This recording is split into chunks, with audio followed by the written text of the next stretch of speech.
This Good Morning Northwest morning sprint is brought to you by Bill's Heating and Air Conditioning.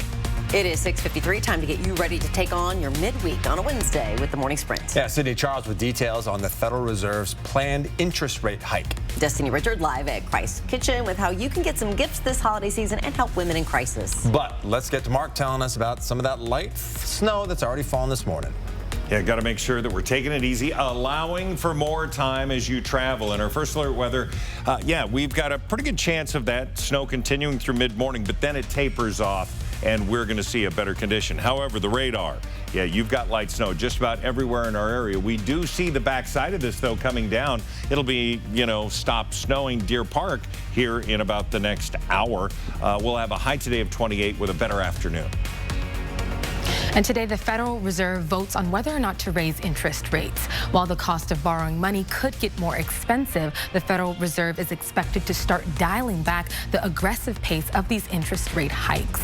Consumer prices rose 7.1% in November from a year ago, which is the slowest pace since December of last year. Costs have been declining for gas, airfares, used cars, and medical care. Today's hike is expected to be half a percentage point, a historically big move, but smaller than the past 4 rate hikes. Federal Reserve Chair Jerome Powell will speak this afternoon regarding today's report.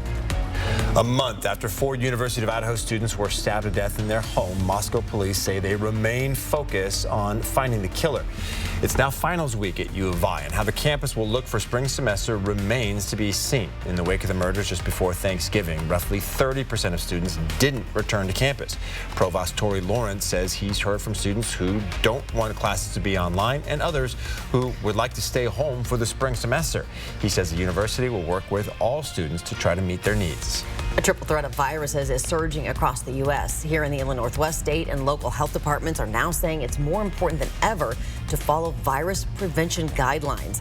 The combination of the flu, RSV, and COVID is starting to take a toll on places like Providence Sacred Heart. The Washington Department of Health recommends simple steps like getting vaccinated, washing your hands often, wearing a mask in indoor settings, and most importantly, stay home if you're sick to avoid spreading viruses. President Biden has signed a new law giving same-sex and interracial couples new federal protections. The president signed the Respect for Marriage Act into law. The new law requires states to honor all marriages, regardless of sex, race, ethnicity, or national origin. It also has protections for religious institutions and does not require states to issue same-sex marriage license. This morning, we have been live talking about an opportunity to shop for the holidays and support women in our community. Christ Kitchen is just the place to do that. They help women who are impoverished, and they put together all of these different types of gifts for you to give your loved ones this holiday, and it helps them cycle out of poverty. You can go to our website, kxly.com, for more information about how you can support them here at their Monroe Street location and at their pop-up store in River Park Square. 377 people still live at Camp Hope, and it's unlikely the camp will be cleared before the end of the year. Nestled in the East Central neighborhood, Camp Hope is surrounded by neighborhoods and businesses, and it's the negative impact on those homes and businesses that concerns Doug Trudeau, the president of the East Spokane Business Association. Moving the nearly 400 people out of the cold is something both the ESBA and homeless advocates Jules Helping Hands agree on. A federal decision granting a temporary restraining order to stop law enforcement from clearing Camp Hope. And Trudeau believes the East Central neighbors and businesses were not taken into consideration when making the decision. They hope they have a larger voice in the lawsuit brought by Spokane County. There's a hearing on that lawsuit scheduled for December 28th in Yakima. Spokane County will have a new sheriff for the first time in 17 years. Friends and family celebrated current Sheriff Ozzie Knezevich at a retirement party yesterday. He was appointed as sheriff in 2006. During his speech, he said Spokane County will be in good hands as he passes the torch to current Undersheriff John Knowles in January. United Airlines needs a bunch of big planes. It's put in an order with Boeing for over 100 787 wide-body jets. Estimates say that total order could be worth up to $19 billion.